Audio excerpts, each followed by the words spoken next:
everybody please take their seat?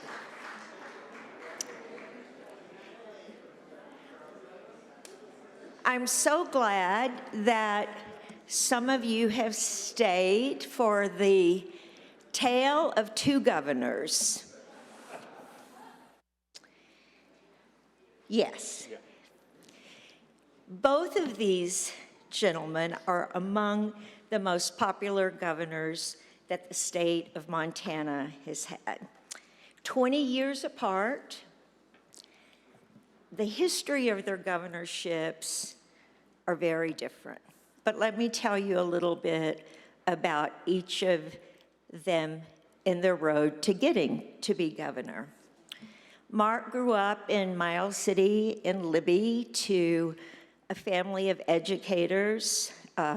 Father was a teacher and a coach. His family took in foster kids. He's got brothers, I think, who are coaches and teachers. Marc went to Carroll College, and then went to the University of Montana Law School. Upon graduation, he went to the JAG Corps, came back to Montana, had various prosecutorial jobs, worked for Missoula County Attorney, and then he was such a good attorney and such a good prosecutor. He was prosecuting statewide and I think had a conviction record of about 95%. And I'm glad I didn't break any laws during that period of time. That I was caught at, right, true enough. After that, both of these governors were attorney generals in their career. And then Marc Racicot, if you can believe it, he ran for governor against this fabulous Dorothy Bradley sitting back there. And boy, was that ever a tough race in a hard decision. Marc Racicot won, I think it was by 51, Dorothy, you probably know this, was 51 to 49%, right? 2%.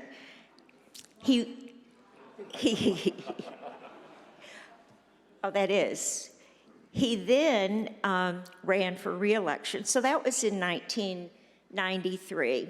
He ran for re-election, and the next time he got 79% of the vote and carried every county. So that's one of the reasons I say he was a pretty popular governor. Steve ran for governor. Well, first of all, Steve was born in Missoula. He went to a family also involved in education. He went to Claremont McKenna College, and then he went to Columbia, one of those out-of-state schools that, let's see, it was Columbia, not Stanford, and did very well. But he came back to Montana, worked in the Secretary of State's office, and then became a deputy in the Attorney General's office. And then you went to private practice for a while, didn't you? I did. Yeah. And then he loved public service so much, he came back to Montana, ran for Attorney General, and then served as Attorney General, and then ran for governor. Ran for governor at first time, 2013, beating Greg Gianforte. Rick Hill the first time. 40, but it was a close race. 4,250 votes. But who's counting? It wasn't the 79% that, well, that was but you didn't win by 79% on your first race either, so there you go. 4 great years of governorship by Steve Bullock. He ran again and beat Greg Gianforte with, how close was it, Steve? That I don't remember. I just remember 4,250. Well, you know what? He was still really popular because in that election, he and Mike Cooney were the only Democrats to win a statewide election in that year. And I think that's been the case since. He's the only Democrat who's won a statewide race since then. So they were governors at very, very different times. I think Marc didn't veto very much legislation at all. And you had 2 sessions and 3 special sessions, 4 special sessions, as I recall. 4 regular sessions, 3 special sessions. And Steve, you had 4 regular sessions and any special sessions? I think 1. 1 special session. But you, because of the makeup of the legislature, it seemed that you had to veto a few more bills than Governor Racicot did. Is that true? Couple more. Couple more, okay. But you know, what this really tells us is this system of checks and balances we have works because, you know, people don't like, the governor doesn't like the legislation, the legislature passes, he gets to veto it, and then the legislature can override it, they override it, and it all evens out, or does it? The goal, what we really want to talk about with these 2 very wonderful governors is where do we go from here? The 20 years between their 2 administrations has seen a lot of change in the political dynamics of our state. The one thing that we've really heard a lot about over the last 2 days here is the ability of 100 people to gather together and write a constitution in 54 days. And that has been attributed to basically 3 things. 1, willingness to listen, respect for one another, and lack of partisanship. And so my question that I would like for each of them to discuss is, how do we recapture, or is it possible to recapture that collaborative, respectful dynamic that would allow this state to move forward in a more unified way than we seem to be moving now? I'm going to ask Governor Racicot to go first, but will somebody please help me keep time? I will. Yeah.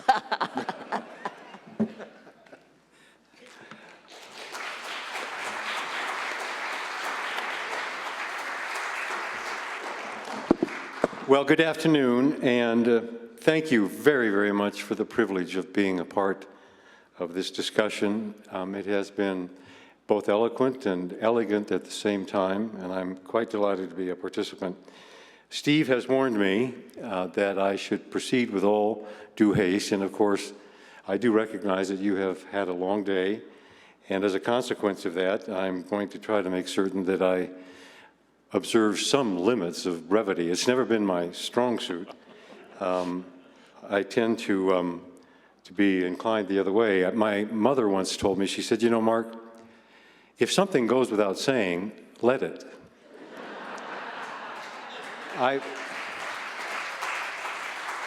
But I've never found myself able to observe that particular golden rule. You know, I would like to talk to you today about some things that I think are critically important and relevant and timely that have to do with the very existence of our country and our state. And I know that may sound a bit severe, but in my judgment, and I think the judgment of many of my fellow citizens in Montana and across the country, there is great pause and concern about the state of our democracy and whether or not it can endure, as it has for 234 years, without some substantial amount of recommitment, rededication, and restoration on behalf of all of us. So I would like to visit history just for a moment, and hopefully briefly, so we all start from the same page. Throughout all of history, as all of you know, human beings have tried and experimented with just about every conceivable form of government imaginable in various attempts to discover how to live together in the long run in freedom and peace as allegedly sophisticated primates. It all began way back when in the history of humankind with the law of the jungle. And I think it may sound odd to recognize that as our beginning, but it's important that we contrast that departure point with where we are now. The state of nature benefited the strong, not so much the weak. And we followed it thereafter for 2,500 years as a human race with theocracies, tyrannies, oligarchies, monarchies, aristocracies. We tried colonialism, socialism. We watched around the planet communism. And of course, the familiar form of government known to us as democracy. And after several millennia and the invention of the printing press, the debates about and experiments with various governing structures reached their zenith in the Age of Enlightenment, as all of you know, I'm certain. And either by coincidence or providence, depending upon your perspective, the American colonies were dealing with the same issues during that period of time. And remember that from their arrival, those who came here first, before, and discovered that there were already native peoples here before them, we ended up with 180 years of rule by law by a distant monarch. And obviously, that was not working out well. So as a consequence of that, after the Declaration of Independence, there was an effort to set about to gain our freedom from the British. And we had dealt with a number of different forms of governance, loosely knitted together throughout the course of some of those years. And the Articles of Confederation, I'm sure you will all recall, took 5 years to come to agreement about and to ultimately be approved by the colonies. And it was in the summer of 1787, because Washington could not pay his troops, they could not buy boots, New Jersey had their own navy, the Commonwealth of Pennsylvania had their own currency, which could not be removed from the state. They realized that they had to do something to move forward from where they were. So they set about to gather in Philadelphia, and the alleged purpose was to amend the Articles of Confederation, the alleged purpose. But by the end of a period of 114 days, a lot of argument, instead of amendments to the Articles, the delegates had instead, miraculously, constructed the required provisions to create the Constitution of the United States of America. And it was ratified by the number of states necessary in 10 months. So it had taken 180 years to focus upon doing something different than what we were doing. We studied it hard. It took us 5 years to experiment with the Articles. It took 114 days to pass the Constitution, and ultimately it was endorsed by the required number of colonies 10 months later. And it has been, to this moment, 234 years, the longest functioning democracy in the history of humankind. Now, there has been some discussion of the rule of law, and I know that John Mudd last night discussed it very, very well. But I'd like to speak about it in metaphysical terms, not religious terms, but spiritual terms of sorts. It does not refer to a design or an architectural plan for a governmental structure. It doesn't present us with a checklist or a list of essential component parts, the sum of which will inescapably and automatically produce an enduring and stable form of government. It instead refers to a cluster of values and dreams of a sovereign people that inform the design and the creation of a self-governing structure, one that's durable. Say, for example, you have the virtues or the values of independence, freedom, durability, and stability that are highly prized. How would the rule of law inform your judgment in coming to a conclusion about designing a government? Well, one striking example, of course, invented by Montesquieu, was a tripartite government with three branches equally empowered, but with separate functions. And as a consequence of that ultimately is what was embedded into our Constitution. Second thing I'd like to recall is that democracy is a voluntary association of individuals. And to paraphrase a famous movie producer, if they don't want to come, you can't stop them. It's a dynamic institution, and it's always changing. And it can dramatically deteriorate and rot just as quickly as it can dynamically improve. Not long ago, just before Christmas, there was a poll conducted by, I believe it was ABC News, and by a polling agency that I'm certain all would recognize. And the polling question, one of the polling questions was, how many, or do you support ever, violence against the government? And to my astonishment, it was stunning, 1 out of 3 people responded that on occasion, there is reason or cause and justification for violence against the government. Now, all of us know that the rule of law design that we're talking about is really not a singular or a quantifiable rule at all. It's more precisely a metaphysical or intangible commitment to virtue. What virtue?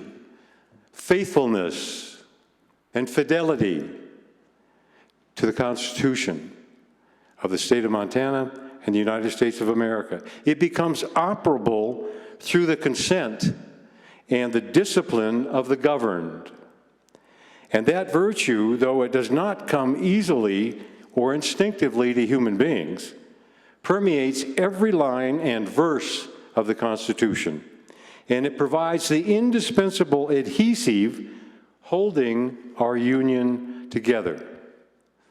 We choose to believe in and abide by the rule of law simply by living in the United States of America. And we implicitly understand that it requires universal self-discipline and uninterrupted prioritization of public over private or political interests. Subscribing to the rule of law requires each of us to limit our personal ambition, and it calls out for and expects greater service to our country than to ourselves or to our party or to any other constituency. So, what are some examples of whether or not we're living by the rule of law? Whether our leaders are subscribing to that faithfulness embodied in our oath. And you'll recall that our oath specifically points out that I solemnly swear or affirm that I will support, protect, and defend the Constitution, and that I will discharge the duties of my office with fidelity, so help me God. And what is this fidelity, which we hear at every swearing-in ceremony, but in all probability, have rarely stopped to thoughtfully and thoroughly consider. It is, in a word, faithfulness. And faithfulness to what? It's faithfulness, first of all, to the preservation of the Union. It's faithfulness to our fellow citizens. It's faithfulness to our Constitution. It's faithfulness to a cause. It's faithfulness to a shared set of values. It's faithfulness to the law as well as our Constitution. And it's demonstrated by each one of us through discipline, by continuing an unequivocal loyalty and support without interruption, without exception, without avoidance, without arrogance, without boastfulness, without deceit or contrivance or connivance, and without obfuscation. It is not about gathering in power or authority or control. So, are there examples of what we confront in this day and age where we're not receiving the same kind of faithfulness to the Constitution and the law of the state of Montana and to the rule of law, which calls upon all of us to exhibit everything from good manners to restraint? Well, I would suggest to you at the federal level, a strikingly prominent example would be the recent confirmation process. And I'm going to be very pointed here because, frankly, I think we need to get a little bit more frank and candid with what's going on in our country. So the confirmation of Justice Jackson, the law provides and the Constitution provides, will provide the Senate with an opportunity to advise and consent. Now, in my judgment, as I watched the unfolding of the hearing, it was more about search and destroy than it was advise and consent.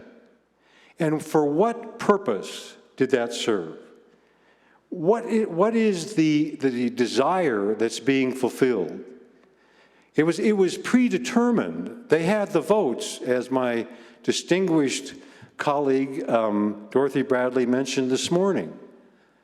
We knew that she was going to be confirmed. So what was the point of trying to corrode her character, diminish her stature, and put her in a position of entering on the first day of office, answering questions to the public and those in positions of complaint or grievance, instead of serving as a justice of the United States Supreme Court? Now, has it happened in Montana? Absolutely. Just the embryonic beginnings, it appears, of what's possible, but all of it suggests to us that we need to take care of this document. We need to take care of the balance. We need to take care of its spiritual, metaphysical expectations. And if we don't proceed with the right state of mind as leaders and as citizens, it will vanish. And I think we received a bit of an insight in that way on January 6th of last year. And that's why accountability is absolutely essential, and careful scrutiny of the facts. You know, one of the things that you may stop and think about for a moment is the judiciary still functions the way it was designed. And why does it function that way? Because you have rules. First of all, everything happens with people in the same room. One of the successes of a constitutional convention, both in 1787 and in 1972. And you have rules about carrying the burden if you have an allegation to make. And there are specified procedures that are set out that are fair and offer everyone the opportunity. You can't use gossip or innuendo or hearsay. You have to have facts before you draw conclusions. You presume the interests or the innocence of other people. Not that they're guilty, not that they're vile, not that they're inclined towards some surreptitious purpose that's inappropriate. So these rules then allow for an impartial magistrate to provide guidance, the law passed by the people, and the jury swears they will uphold it. And after 20 years of trying cases in the state of Montana, all over the place, one of the most profound, noble undertakings I've ever seen is a jury because they follow those rules. That's really what happened in 1787, and it's precisely what happened in 1972. How did it happen? Because people were engaged with one another. They listened to one another. They wanted to make certain that they were treated as fairly as they treated others. They had rules that focused them upon the issues at hand, and then they got on about doing what needed to be done. But there's turmoil and there's tumult in this country, and I have been to a lot of places over the last 6 months, including outside the boundaries of this glorious state. And I can tell you that there are a myriad, I call them the great middle of America, concerned about what's going on with our country. And what's going on is going to take every one of us, because we're up against a juggernaut here. And the issues that we're confronting are extremely difficult to address. Now, I mentioned some state issues, and I'm going to bring them up because I think we have to confront them. We have to talk about them civilly, but thoughtfully. But a couple of instances I can think about, in addition to the one invading the province of the Board of Regents, which is a clear invasion of their authority, is the reordering of the judicial branch of government. Now tell me, after having sat downstairs and having had the privilege of working in the governor's office and having had the privilege of making appointments, I know exactly how that process unfolded. A citizen panel appointed by governors over a range of years, along with other appointments made by other branches of government, of members of the public, unelected officials, to a judicial nomination commission, so far ahead of the curve, some states are just now starting to do it. So why did we set about to change that? Was there a problem, or was it a solution in search of a problem? Or was it an effort to try and control what it is that's taking place? That's what we've got to fight, is the desire every day to control every aspect of the process. At some point in time, we've got to get back to trusting the best instincts of people. Power is not in control. Power is in ideas. I know, Mainan.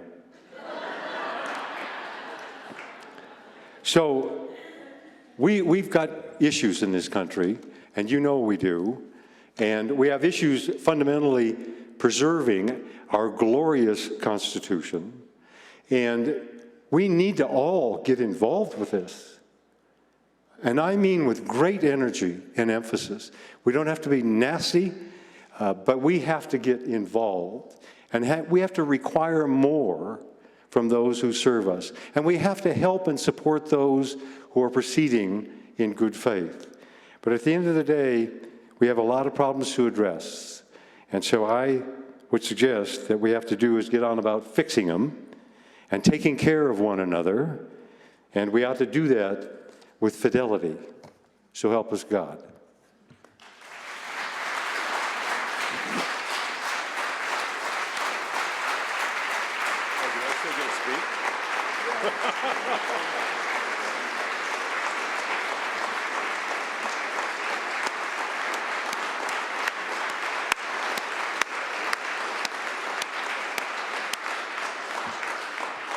I'm sure you're not going to blame me for not being a very good timekeeper, right? Because who in their right mind would really cut off the importance of those heartfelt thoughts? So appreciate that.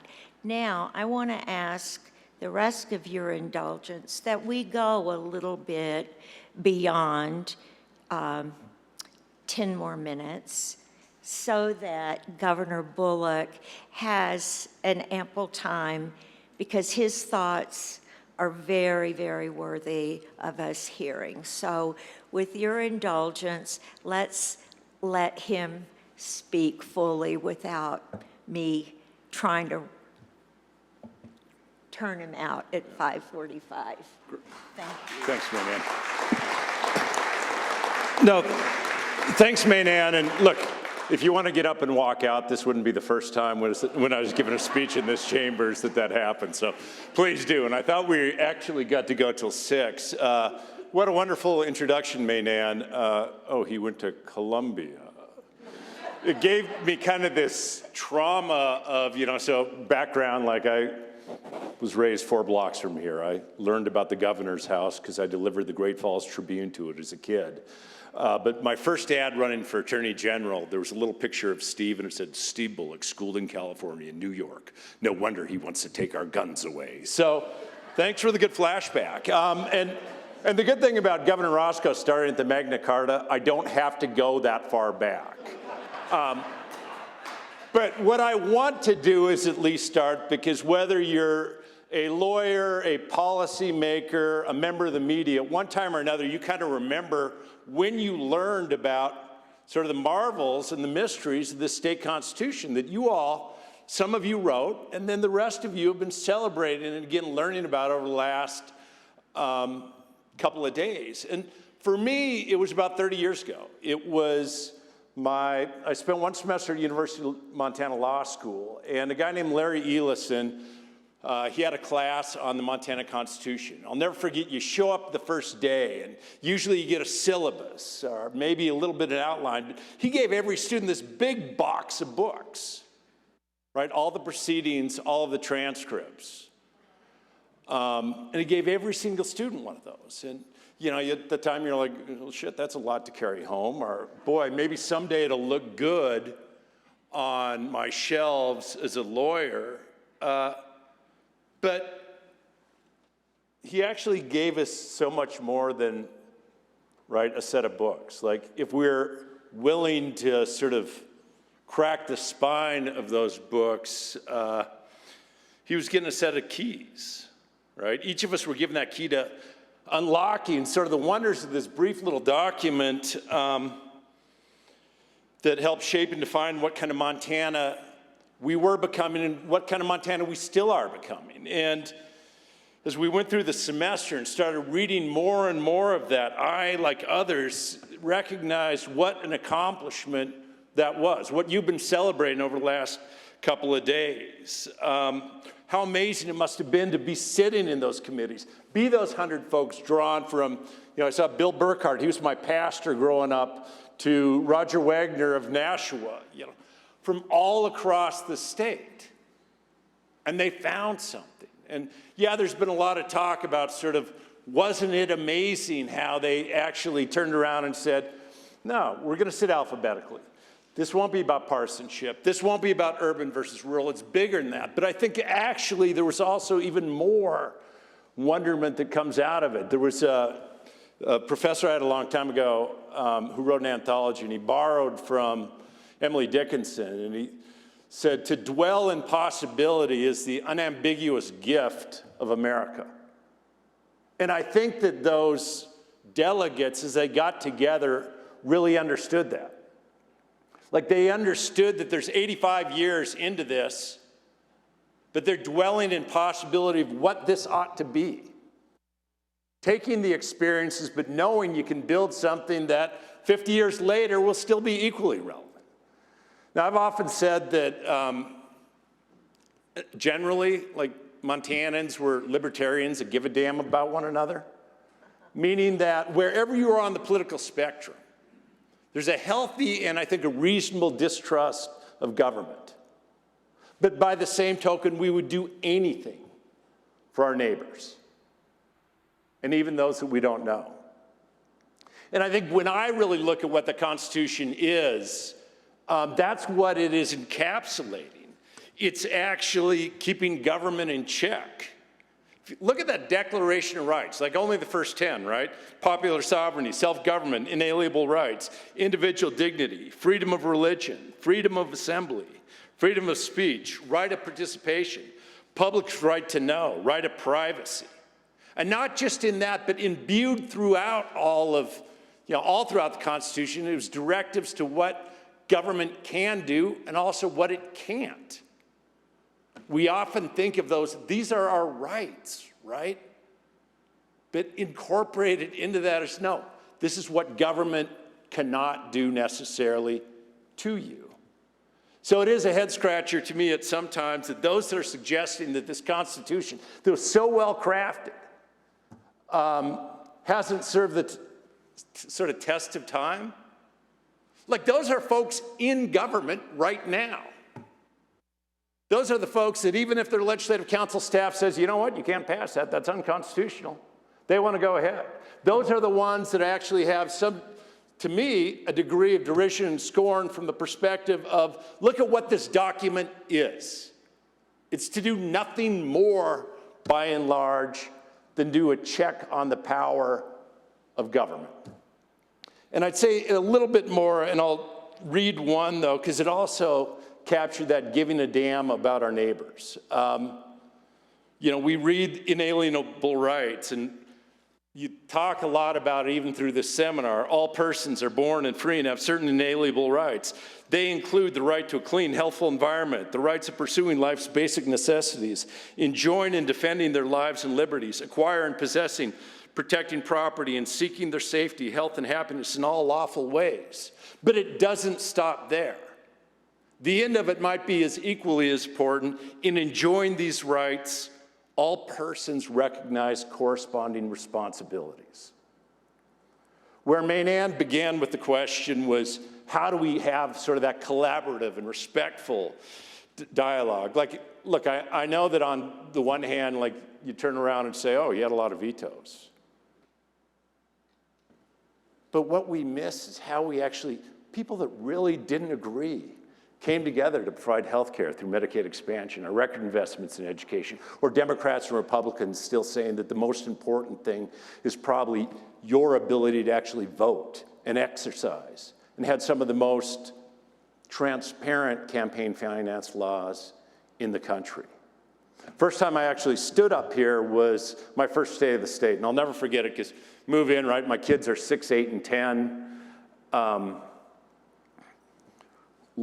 Youngest since the judge days. We move in the governor's house. My son kicks a soccer ball, bounces off a painting. They say, the painting is worth $250,000. I'm like, take down the damn paintings. We have to live here.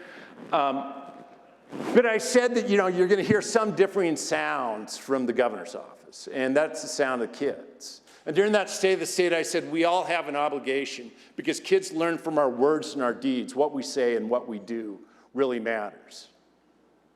I'm not giving up on, I fully agree with the governor that it is a perilous time in this notion called representative democracy.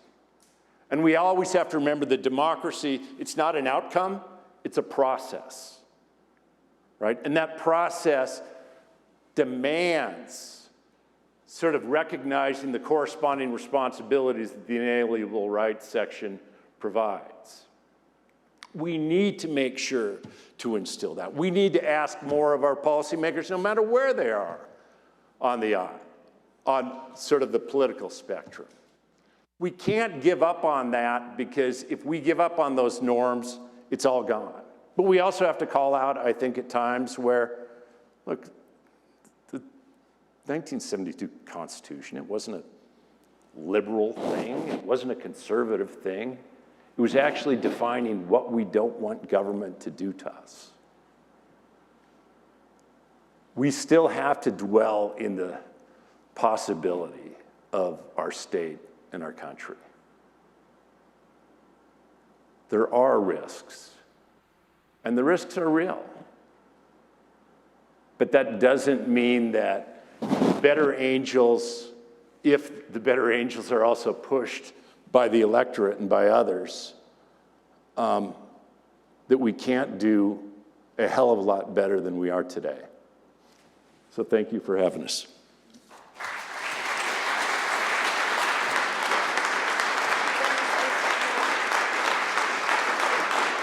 We had till 6 o'clock, didn't we? Yeah, we have plenty of time.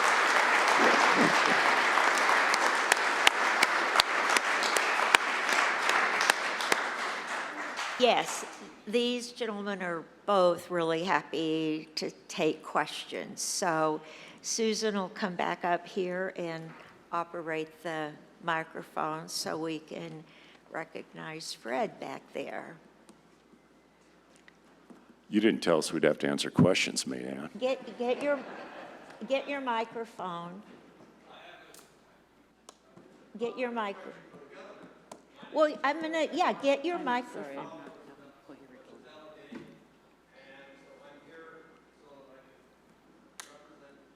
He's died. And I got a Christmas card from the governor, but he didn't put his home address on it. So I couldn't send him a copy of my book, Abraham Lincoln's Path to Re-election in 1864, which I had hoped to do. So maybe if he wants to give out his home address, I can make up for that, and maybe even both governors.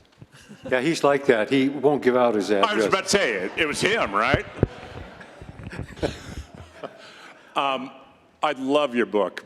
Box 1330, Helena 59624, but I know it's really Governor Racicot that you wanted to give the book to. Well, my cousin Carol Williams and her husband Pat, I wanted to try to get them over here, but couldn't do it. But I was trying to get them to find those addresses, but they failed me. Other questions for our governors?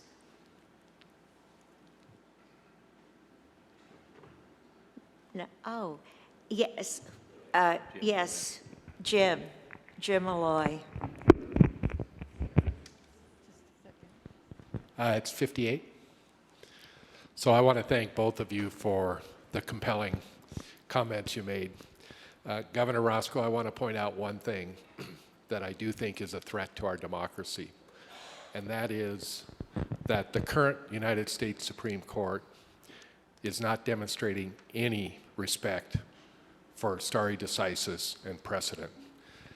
They've become a completely activist court, and I believe that it's a threat to the continuing viability of our democratic system of government with this current United States Supreme Court. That's my perspective, and I just think that where this Supreme Court is going, and so many other federal district judges and Court of Appeal judges that were rammed through during the Trump administration, it's really putting the independence of our judiciary at risk. That's my comment. Well, I'm sure that Steve can recall, as I can recall with great clarity, the process of appointing a judge. In fact, we talked about that, and both of us did it exactly the same way. We waited for the recommendations from the judicial nomination panel and accorded great weight to their recommendations. And I don't remember that they weighted the recommendations as much as they sent us 3 to 5 different names. And frankly, I don't want this to sound as if I was avoiding my duty, but it seemed to me the only relevant questions were whether or not you would follow precedent, that stare decisis was absolutely critical to the stability of the law, and that people had to know where they sat in reference to their own individual lives. And as a consequence, if in fact your perception turns to be reality, that would be a grave difficulty for the country to endure and bring about instability that I don't think would be appropriate.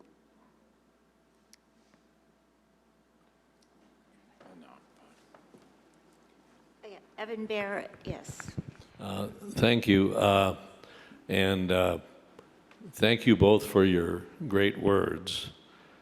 Montana, as we say sometimes, is a small town with long streets, and we all tend to know each other.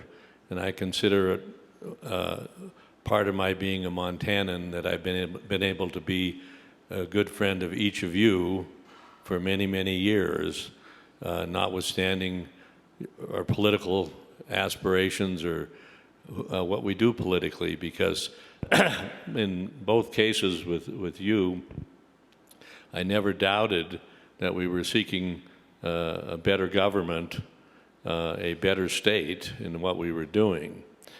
At the conclusion of this event, I'm as convinced as ever that this wonderful Constitution that we have, all of us who believe in it have an obligation to help conduct a massive civics lesson for the people of Montana to know what is in the Constitution. I believe Montanans value what's in the Constitution, value the Constitution, but let's face it, if you're 50 years old, you have no idea of what was in the previous Constitution and why we had to change and make things better, which happened 50 years ago, but we have an obligation to elevate our Constitution, to educate the citizenry of Montana, and I know I myself personally am going to be committed to that objective, and I hope that I will be able to work with each of you to play a part in the role of elevating and educate the Constitution and educating Montanans about it as part of that role of making sure that we can sustain this Constitution. So I hope we'll be able to do that kind of thing together. Well, Evan,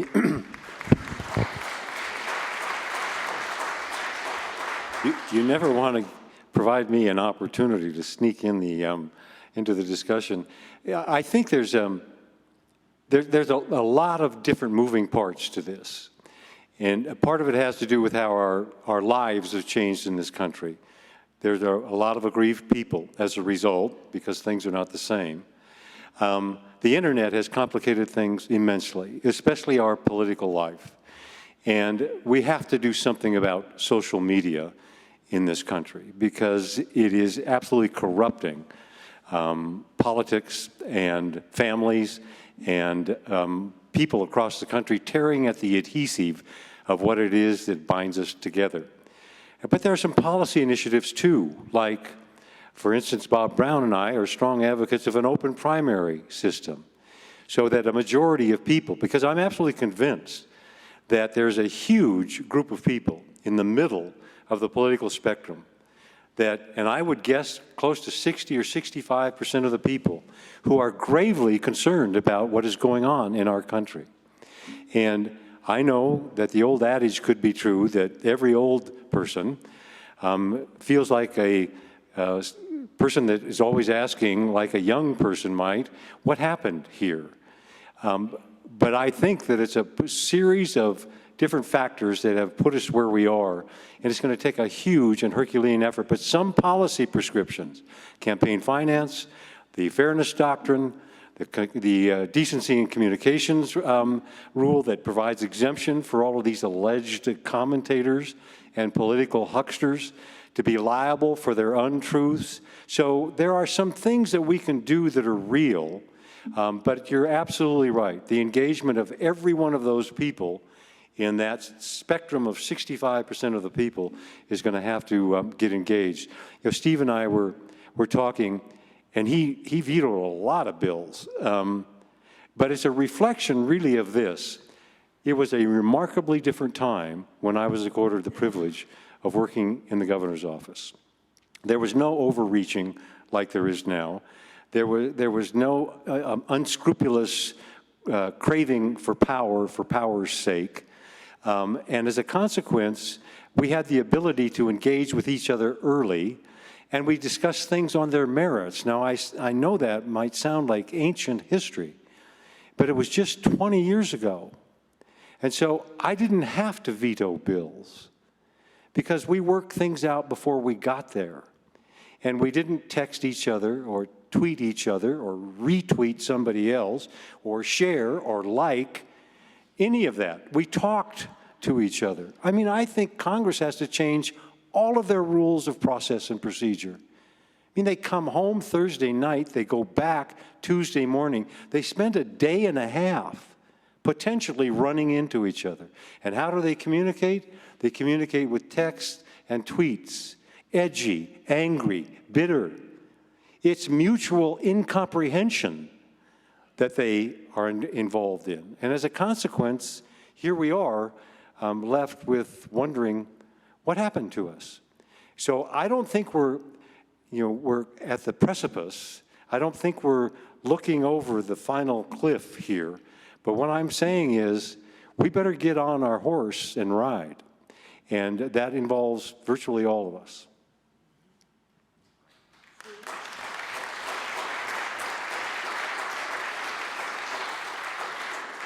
Yeah, I think a couple of things, one of which is part of what Governor Roscoe was saying is how did we get here, right? And I agree with a lot of what he said as much as, so I was just getting out of college when the Fairness Doctrine actually went away.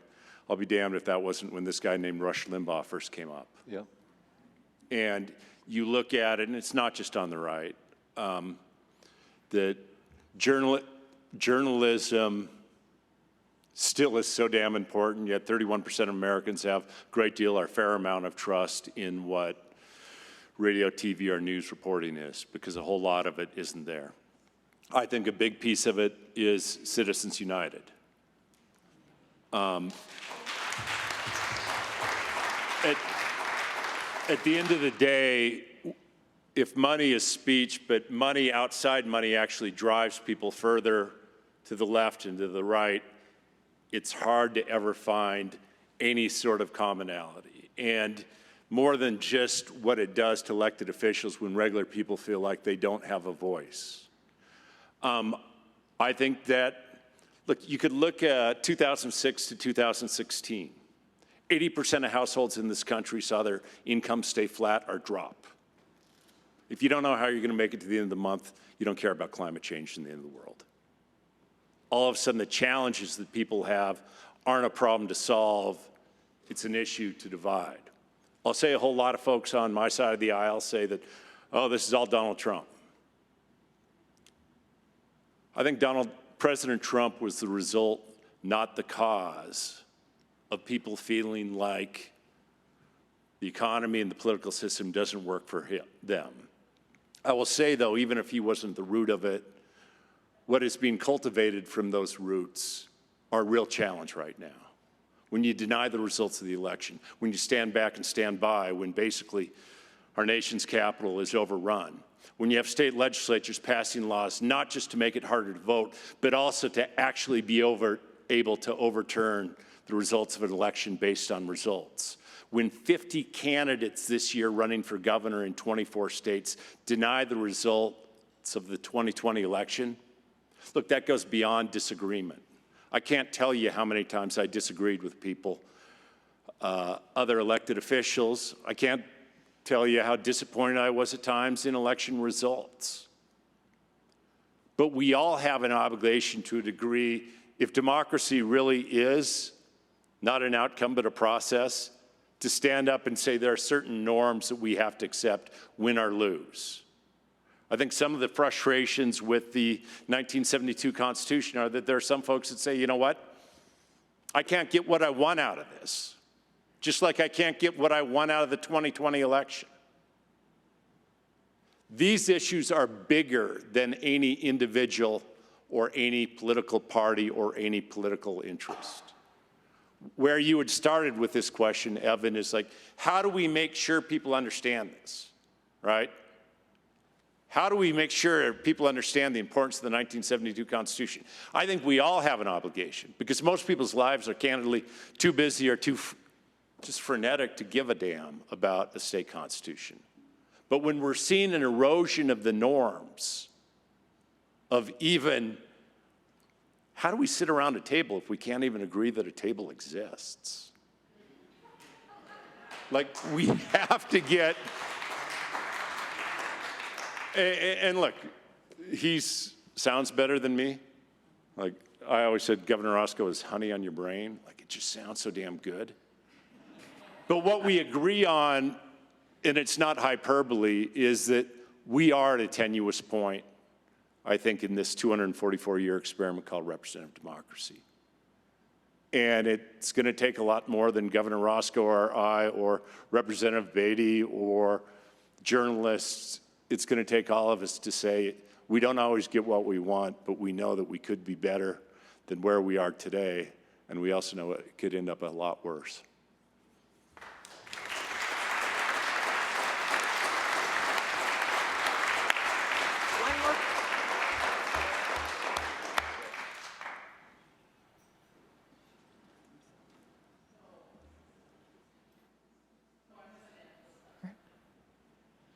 And I think this is such a great thing that Evan has brought up, and this obligation that the governors are talking about, because there are people across the state represented here, and that we all have an obligation to make a difference in our country, to put country over party, to represent the values of the Constitution. And we have an amazing committee that put this event together, that Maine-Anne has brought together people who care about our country.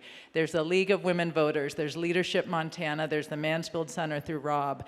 And how can we all commit to continuing the great activities we've had the last 2 days, that every person in this room commits themselves, their neighbors, their relatives to moving forward, to maybe committing this committee to advocating across Montana for the greater good. So I wonder if Maine-Anne and the two governors can address what we should specifically be doing as an outcome from this great 2 days.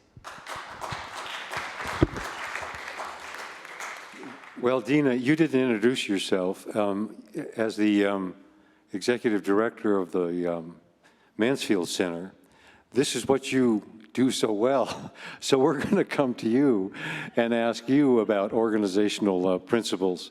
But I think it all begins at home and reaching out in every direction that you possibly can, and visiting with people in. I know that I'm going to be going to Rotaries and Exchange Clubs and Lions Clubs, and every invitation that I get, for as long as I get them, I'm going to accept. And I'm going to argue vociferously and aggressively for these very issues.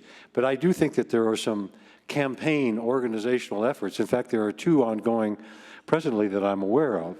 One is in Idaho. It's called Take Back Idaho. And it's a nonprofit group that came together, nonpartisan group that came together, and has been screening candidates and interviewing candidates and then issuing endorsements, both Republican and Democrat, dependent upon whether or not they truly, genuinely subscribe to the rule of law. And by that I mean this cluster of values and good sense, honest purpose, and good manners.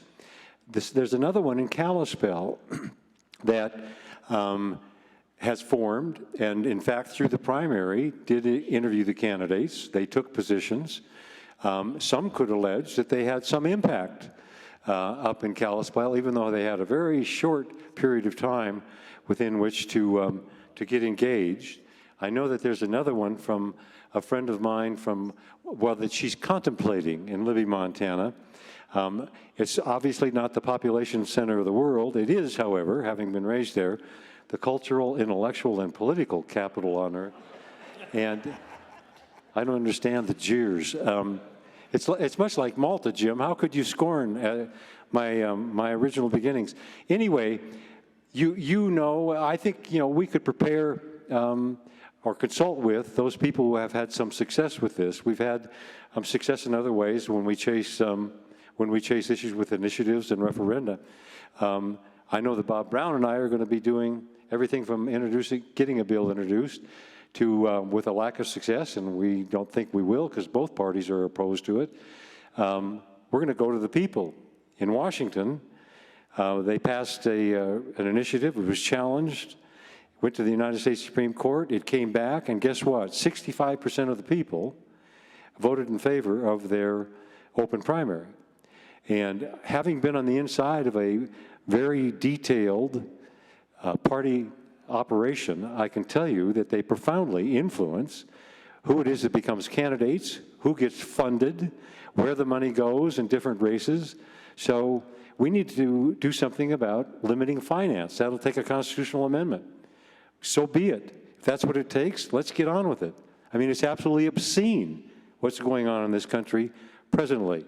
And good people are disenfranchised as a result of not being able to compete from a money perspective, which only reflects the views of those who make these extraordinary contributions without attribution. So we could go on. I'm certain that everybody here is very tired, and I'm sorry to keep haranguing, but we could probably go on at some length. But I do believe there are organizational opportunities for us to drive this message throughout the next election cycle.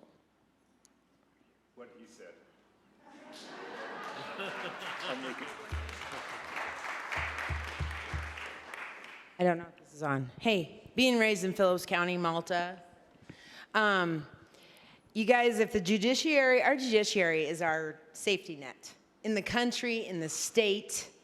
That's our safety net. That's what saved that election in 2020. Down in Georgia, there were over 60 cases, 60 lawsuits filed. And in our state right now, and I believe Governor Roscoe, I know he touched on this, and I think Governor Bullock did too, we're in big trouble here because Ingrid Gustafson is in trouble. If you look at those numbers in eastern Montana, they're trying to buy our Supreme Court. And I know that it's nonpartisan, but that's where I live. I worked on Judge Sandifer's campaign, and it is so important as Democrats. I know that it's nonpartisan, but we have got to get the word out to support Jim Rice, who is a phenomenal justice. We have to do that. And working on those nonpartisan races, it is amazing how the Republicans respond to you. I don't want to censor you, but we have really made every effort in the planning of this event to not have it be partisan. And I think we've done a really good job of that so far. Anyway, Ingrid's in a big trouble. But I just wanted to say, Governor Roscoe, I appreciate you saying that. Sorry. I think we ought to let you all go, but before we do, I want you to, again, join with me in giving a round of applause to these two former governors, not just for what they've shared with us tonight. I was trying to do the math of how many years of public service there is between them, and it's a lot. They've dedicated a lot of time, effort, blood, sweat, and tears for this state, and have accomplished so much. And I just want you all to join with me in thanking them.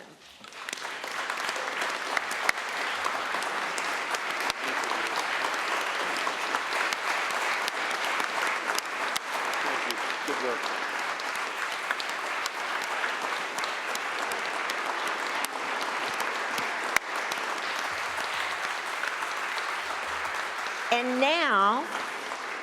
And now it's time to say thank you to all of you, those of you who've participated, those of you who have sat in these chairs for 2 days, the committee who worked on this, all of the panelists, the staff here, Susan for running the microphones, Brad Murfitt and his crew here, the people at the Department of Administration downstairs.